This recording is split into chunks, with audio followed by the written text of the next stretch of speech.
چونکہ وہ بندے دنیا کے ہیں اس لیے وہ اتنی دیر تک دین پر رہتے ہیں جتنی دیر تک دین پر رہنے سے دنیا ملتی ہے. بچے فرما رہے ہیں ہم صاحب.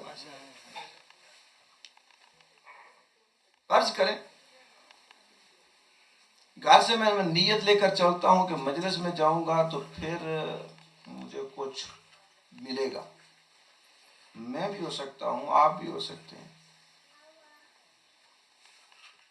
مجھے کچھ ملے گا، مثلا میرے کاروبار میں مسئلہ ہے کوئی، میں مجلس میں شرکت کروں گا، یقیناً اس کی برکات ہیں، یقیناً اس کی برکات ہیں. جب آپ مجلس برپا کرتے ہیں اس میں کوئی شک نہیں ہے.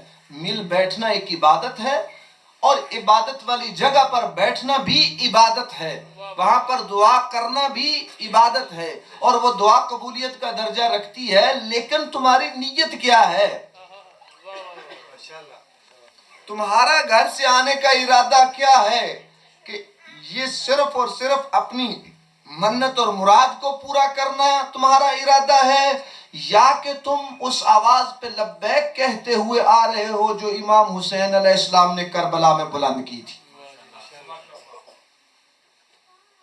اس نعرے پر لبیک کہہ رہے ہو جو امام نے کہا تھا حل من ناصر ینصرنا، ہے کوئی جو میری مدد کرے؟ وہ مدد اسی صورت میں ہو سکتی ہے کہ امام حسین علیہ السلام اللہ کی طرف سے ہادی ہیں اور تم اپنے آپ کو ہدایت سے مزین کر لو. امام تم سے راضی ہے، تمہارے پاس ہدایت ہونی چاہیے، ہادی راضی ہے. تمہارے پاس گمراہی ہے، ہادی راضی نہیں ہے، ہادی تم سے خوش نہیں ہے.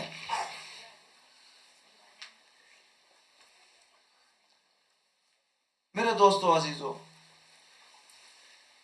نوجوان بھی یہاں پر تشریف فرما ہے. تعلیم حاصل کرنا ہر مسلمان مرد اور عورت پر فرض ہے. تعلیم حاصل کریں، جہاں بھی جائیں تعلیم حاصل کریں. علم مومن کی گمشدہ چیز ہے، جہاں سے ملے لے لو. یہ مومن کی چیز ہے، یہ مومن کا گمشدہ خزانہ ہے، لے لے، جہاں سے بھی ملے لے لے. لیکن کہیں ایسا نہ ہو علم حاصل کرتے کرتے تم گمراہی میں پڑ جاؤ، علم حاصل کرتے کرتے تم غلط راستے پر چلے جاؤ.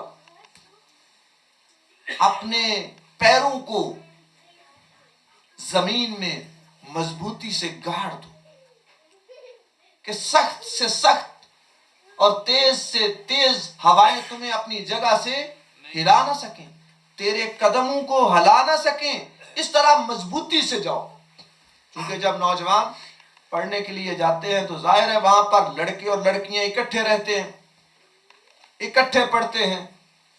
تو ایسا نہ ہو کہ نوجوان جو ہیں وہ اسلام کو بھول جائیں اور غلط راستے کی طرف چلے جائیں. تمہارا اللہ تمہیں تمہاری فطری خواہش کو پورا کرنے کا راستہ بتاتا ہے. اگر تم اپنی فطری خواہش کو جائز طریقے سے پورا کرو تو وہی عبادت ہو جاتا ہے. لیکن اگر تم اپنی فطری خواہش کو غلط طریقے سے پورا کرتے ہو، بغیر نکاح کے مثلا کسی لڑکی کے ساتھ تعلق رکھتے ہو، یا لڑکی کسی لڑکے کے ساتھ تعلق رکھتی ہے، گناہ ہو جائے گا.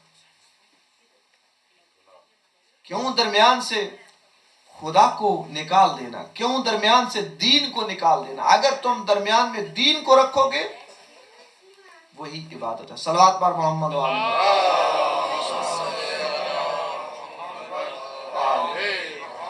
ایسا نہ ہو کہ نوجوان گھر آئے تو شیعہ بن کے اپنے باپے کے سامنے، اپنی ماں کے سامنے گھومے اور پھرے. جو یونیورسٹی میں جائے، کالج میں جائے، اسکول میں جائے، اسلام کو گھر ہی چھوڑ کر تو اسکول میں جائے. تو تم خاک لوگوں کو مسلمان کرو گے، تم خاک لوگوں کو اسلام کی طرف دعوت دو گے. جب تم امام حسین علیہ السلام کے شیدائی ہو، جب تم ان کے موالی ہو، جب تم ان کے ماننے والے ہو. ایک ہوتا ہے ماننا، ایک ہوتا ہے موالی ہونا. موالی سے مطلب بعض اوقات دو لیے جاتے ہیں. ایک ہے محبت رکھنا، ایک ہے ان کی ولایت کو مانگنا، ان کی ولایت کو تسلیم کرنا۔ انما ولیکم اللہ ورسولہ والذین آمنوا الذین یقیمون الصلاۃ ویؤتون الزکاۃ وہم راکعون۔ اللہ تمہارا ولی ہے، رسول تمہارے ولی ہے، اور وہ بھی تمہارے ولی ہیں جو نماز قائم کرتے ہیں اور حالت رکوع میں زکوٰۃ دیتے ہیں، وہ بھی تمہارے ولی ہیں۔ یعنی تم اپنے اوپر امام کو اپنا ولی ہے، سرپرست، وہ تمہارا آقا ہے، وہ تمہارا مولا ہے۔ کئی سارے جو ہے ہمارے دوسرے برادران وہ کہتے ہیں ہم بھی علی کو مانتے ہیں، ہم بھی علی سے محبت رکھتے ہیں، ہم بھی اہل بیت کو مانتے ہیں۔ اہل بیت کو ساری دنیا مانتی ہے، ان کی علمیت کو، ان کی شجاعت کو، ان کے تقوی کو، ان کی پرہیزگاری کو، ان کے زہد و تقوی کو ساری دنیا جو بھی تاریخ سے آگاہ ہے وہ مانتے ہیں کہ علی اپنے زمانے کا شجاع انسان تھا، علی اپنے زمانے کے یعنی متقی انسان تھے، سب سے زیادہ زہد و تقوی، سب سے زیادہ علم، سب سے زیادہ شجاعت۔ کئی ایک لوگوں کا یہ کہنا ہے کہ علی اپنے زمانے کا شجاع ترین انسان، بہادر ترین انسان، متقی ترین انسان تھے اپنے زمانے کے، ان کے پائے کا اپنے زمانے میں بعد از رسول کوئی بھی نہیں تھا۔ لیکن دشمنی بھی تھی، دشمنی بھی رکھ رہے ہیں، یعنی علی کی فضیلت کا اقرار کر لینے سے محبت نہیں آ جاتی، محبت آتی ہے، محبت کے بعد دوسرا کام ہے کہ ان کی ولایت کو تسلیم کرنا۔ جو رسول اسلام فرماتے ہیں کہ اگر کوئی شخص حضرت نوح علیہ السلام جتنی زندگی رکھتا ہو، لو ان عبدا عبد اللہ مثل ما قام نوح فی قومه، حضرت نوح علیہ السلام جتنی زندگی رکھتا ہو اور پوری زندگی اللہ کی عبادت میں صرف کر دے، اور 1000 حج پیدل کرے، اود کی پہاڑی کے برابر سونا چاندی خدا کی راہ میں خیرات کرے، کتنی بڑی بات ہے۔ آج لوگوں کو کہیں کہ اسلامی جو اشتویا ہے تمہارا وہی نکال دو، خمس اور زکوٰۃ کا حساب کر لو، تو لوگ جو ہے نا بتاتے ہی نہیں ہے کہ ہمارے پاس کتنا ہے۔ ویسے اشتویا براٹر کے پاس بڑے توجہ سے جاتے ہیں، ادھر جا کے حساب کتاب، چونکہ ادھر دینا پڑتا ہے بندے کو حساب کتاب، لیکن جو اسلامی اشتویا ہے اس کی طرف کم ہی توجہ ہے۔ زکوٰۃ اور خمس بہرحال آپ نے اس کا حساب کرنا ہے، وہ واجب ہے، اور جس نے واجب کیا ہے وہ تم سے واقف ہے کہ تمہارے پاس کتنے پیسے ہیں۔ ویسے جو اسلامی اشتوئے کا حساب کرنے والا ہے اس کے پاس بھی جانا چاہیے، اس کو کہنا چاہیے میرے پاس اتنے پیسے ہیں، ذرا حساب کر کے بتاؤ اس میں خمس ہے۔ صلوات بات محمد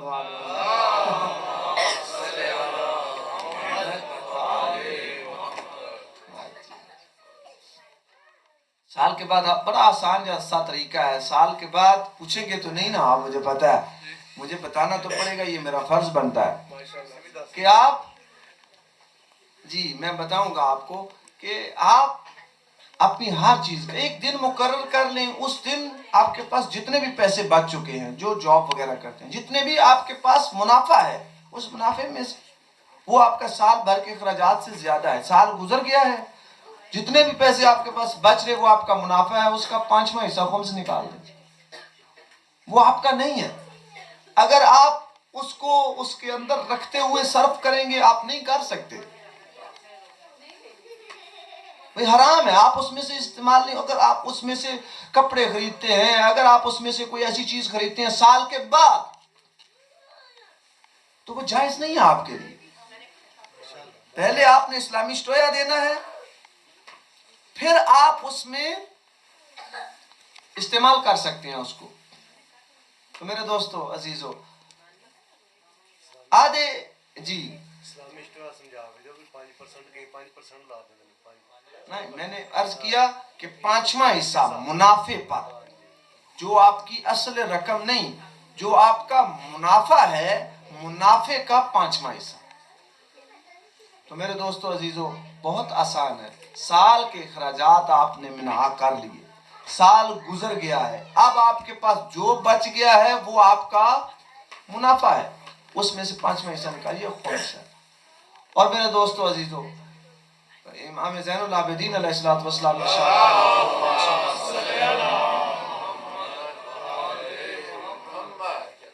کہ وہ دعائیں جو ہم تمہارے لیے کرتے ہیں، خمس کو روک کر ہماری وہ دعائیں نہیں روکو۔ ہم تمہارے لیے دعائیں کرتے ہیں، لیکن وہ ہمارا حق جو ہے وہ ادا نہ کر کے ہماری دعاؤں کو نہیں روکو۔ تو میرے دوستو عزیزو، پورے کے پورے اسلام کے اندر داخل ہوں،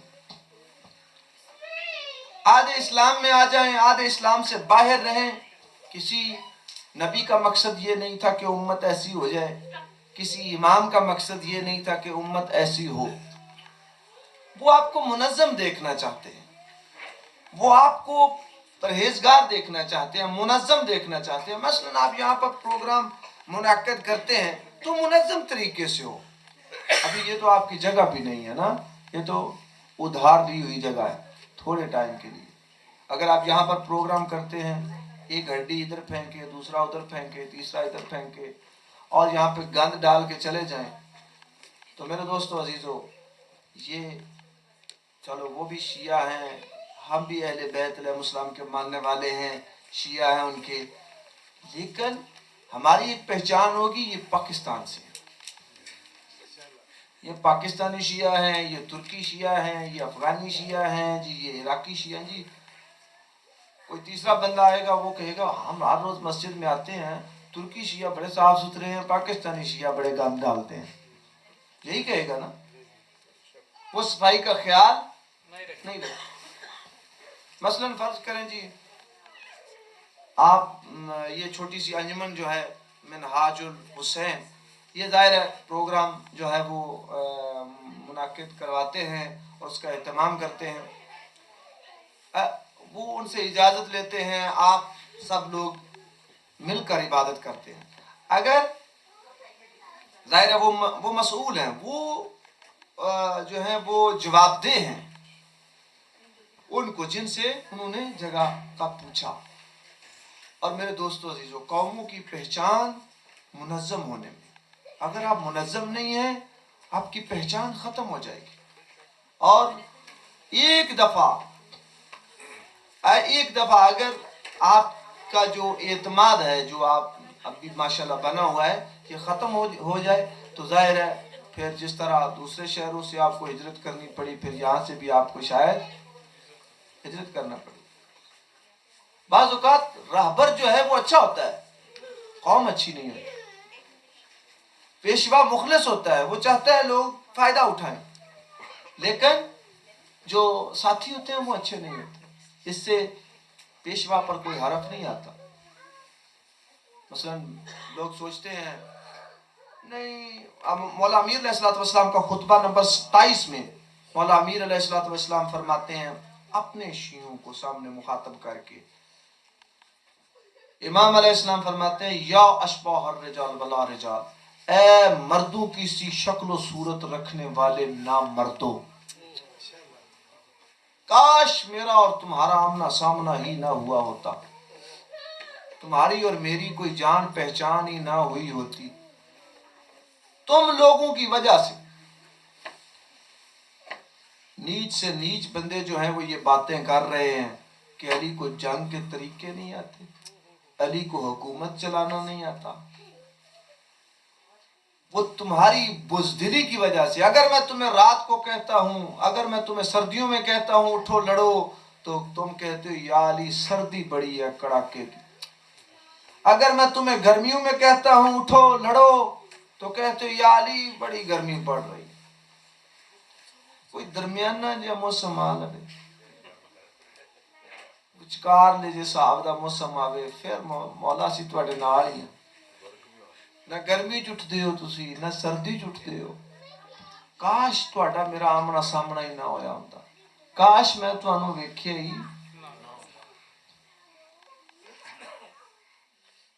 کہ تمہاری وجہ سے لوگ علی کے بارے میں باتیں کر رہے ہیں، جبکہ مولا نے تو حاکم شام کو کہا تھا کیوں لوگوں کو مروا رہے ہو، لوگوں کو ایک طرف رکھ دو، تم بھی آ جاؤ میں بھی آ جاتا ہوں، دونوں لڑ لیتے ہیں اور حساب کتاب کر لیتے ہیں، پتہ چل جائے گا کون حق پر ہے اور کون باطل پر ہے۔ بہرحال علی خود تو شجاع تھے، لیکن کبھی کبھی امت کی وجہ سے امام کو تلوار نیام میں رکھنا پڑتی۔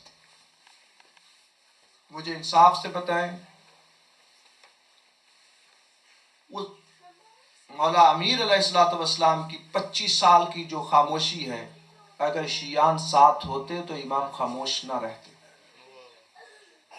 امام حسن مجتبی امام فرماتے ہیں اگر مجھے میرے اوان و انصار میسر آتے تو میں حاکم شام سے دن رات لڑتا، اتنا لڑتا کہ اللہ میرے اور اس کے درمیان حق کے ساتھ فیصلہ کر دیتا، لیکن میرے ساتھ میرے اوان و انصار نہیں تھے۔ امام حسین علیہ السلام بار بار یہ پکار رہے ہیں، اگرچہ احادیث میں یہ چیز موجود ہے کہ امام حسین علیہ السلام جو ہیں ان کے بارے میں رسول خدا صلی اللہ علیہ وسلم نے پہلے خبر دے دی، فرشتے کے ذریعے سے یہ پیغام آ گیا، لیکن دوسرا سوال یہ ہے کہ اگر امام حسین علیہ السلام کو یزید دستبردار ہو جاتا، کہتا آئیے حکومت آپ کی ہے، تو امام حکومت لیتے یا نہ لیتے؟ یا اگر جنگ کے وقت امام فاتح ہو جاتے، مثلا فاتح ہونے سے مطلب یہ ہے کہ ظاہری شکست اس کو ہو جاتی، اور امام علیہ السلام حکومت لے لیتے یا نہیں لیتے؟ یہ سوال ہے۔ یقیناً امام لیتے۔ اگر بہت زیادہ تعداد میں لوگ امام کا ساتھ دیتے تو امام مزید قیام کرتے یا نہیں کرتے؟ امام کرتے، مزید قیام کرتے۔ آیت اللہ خمینی رحمۃ اللہ علیہ نے کربلا کے ذریعے سے ہی انقلاب برپا کیا تھا ایران میں، کربلا کے ذریعے سے، کربلا کی پہچان کروا کے لوگوں کو، اس کی معرفت کروا کے لوگوں کے اندر ایک جذبہ بیدار کیا تھا کہ کربلا صرف اور صرف یہ نہیں ہے کہ امام وہاں پر نعوذ باللہ من ذالک مرنے کے لیے گئے تھے، امام حسین علیہ السلام ایک مشن لے کر گئے تھے۔ امام فرماتے ہیں انما خرجت لطلب الاصلاح فی امت جدی، میں امت کی اصلاح کرنا چاہتا ہوں۔ امام فرماتے ہیں انی لم اخرج اشرا ولا بطرا ولا مفسدا ولا ظالما، انما خرجت لطلب الاصلاح فی امت جدی، میں کوئی فساد کے لیے نہیں نکلا ہوں، میں کوئی دہشت گردی کے لیے، کوئی شر پھیلانے کے لیے میں نہیں نکلا ہوں، میں کوئی ظلم کرنے کی نیت سے میں گھر سے نہیں نکلا ہوں، انما خرجت لطلب الاصلاح فی امت جدی، میں تو اپنے جد کی امت کی اصلاح کرنے کے لیے، اريد ان آمر بالمعروف، یہ امام کے نعرے ہیں، میں یوں کہوں آسان لفظ، یہ امام کا نعرہ ہے جو امام علیہ السلام نے نکلتے وقت لگایا کہ یہ میرا نعرہ ہے، کون اس پہ لبیک کہے گا، کون جواب دے گا اس پر؟ کیا مقصد ہے؟ اريد ان آمر بالمعروف وانہی عن المنکر، میرا ارادہ ہے کہ میں امر بالمعروف کروں اور نہی عن المنکر، لوگوں کو سیدھے راستے کی طرف، نیکی کی طرف دعوت دوں اور برے راستے سے روکوں، یہ امام کا مشن اور مقصد تھا۔ میرے دوستو عزیزو، امام چاہتے تھے پوری دنیا میں مسلمانوں کی پہچان اچھے طریقے سے ہو، یہ آپ کا بھی ترہ امتیاز ہونا چاہیے کہ اگر آپ ووخم میں رہ رہے ہیں تو جو بزرگان ہیں ان کا یہ فریضہ بنتا ہے کہ جو بھی آپ کے جاننے والے ہیں ان کے سامنے آپ ایک اپنی اچھی شکل پیش کریں، ایک اپنا اچھا دستور اور عمل کے ذریعے سے ایک اچھی قوم ہونے کا ثبوت دیں۔ جب قوم بری ہوتی ہے تو انگلی امام پر اٹھتی ہے، انگلی پیشوا پر اٹھتی ہے۔ اگر میں یا علی کہہ کے برا کام کرتا ہوں تو لوگ علی کے بارے میں سوچیں گے، اگر میں یا حسین کہہ کے شراب پیتا ہوں، برا کام کرتا ہوں، تو لوگ امام حسین علیہ السلام کے بارے میں سوچیں گے۔ جنہوں نے کتاب اٹھا کے نہیں پڑھنا، جنہوں نے صرف شیعہ کو دیکھنا ہے کہ یہ کیا کر رہا ہے، یا حسین کہتا ہوا جا رہا ہے، کرتا کیا ہے، اس کا اٹھنا بیٹھنا، اس کے دوست احباب، اس کا رہن سہن کیسا ہے، اس سے وہ اندازہ لگائیں گے کہ یہ ماموم جب ایسا ہے تو امام بھی ایسا ہی ہوگا۔ بہت دیر پہلے میں نے ایک تاریخی بات آپ کی خدمت میں عرض کی تھی کہ مولا امیر علیہ السلام کے خلاف حاکم شام نے یہ پروپیگنڈا کیا تھا شام کے اندر کہ اپنے تیار کردہ لوگ گھروں کے اندر داخل کرنا، جو نقاب پوش ہوتے تھے، لوگوں کے گھروں میں ڈاکے ڈالتے تھے، چوریاں کرتے تھے، لوگوں کو قتل کرتے تھے، اور جب پوچھنے والے پوچھتے تم کون لوگ ہو تو کہتے تھے ہم علی کے شیعہ ہیں۔ جو نماز نہ پڑھتے تھے، جو روزہ نہ رکھتے تھے، جو بے حیائی عام کرتے تھے، جب پوچھا جاتا کون ہو تو ہم علی کے شیعہ ہیں۔ اور مولا امیر علیہ السلام کے بارے میں شام کے اندر یہ بات مشہور ہو گئی کہ علی اور اس کے شیعہ نہ نماز پڑھتے ہیں نہ روزہ رکھتے ہیں، ان کو دین سے کوئی سروکار نہیں۔ اور جب مولا علی علیہ السلام کو ضرب سجدے کی حالت میں لگی، نماز کی حالت میں، تو اس وقت یہ خبر شام میں جب پہنچی تھی تو عورتوں نے اپنی حیرت سے اپنی انگلیوں کو منہ میں ڈالا اور کہا کہ ہیں علی نماز بھی پڑھتے تھے، ہمیں تو آج پتہ چلا کہ علی نماز پڑھتے ہیں۔ علی مسیتی کے کرن گیا سی مسجد میں ان کا کیا کام؟ ہم نے تو ان کے چاہنے والوں کو ادھر کبھی مسجد میں دیکھا نہیں ہے۔ کہیں ایسا نہ ہو کہ تم میں کوئی جوان جو ہے وہ ایسے لوگوں کے ہتھے چڑھ جائے کہ جو آج کل یہ نعرہ بلند کر رہے ہیں۔ مثلا ایک عزیز سے بات ہو رہی تھی، اس کو میں نے کہا حضرت علی علیہ السلام امام ہیں، وہ رب نہ ان کو کہا کرے، تو اس نے کہا جناب میرا عقیدہ تو یہ ہے کہ علی ربوں کے بھی رب ہیں۔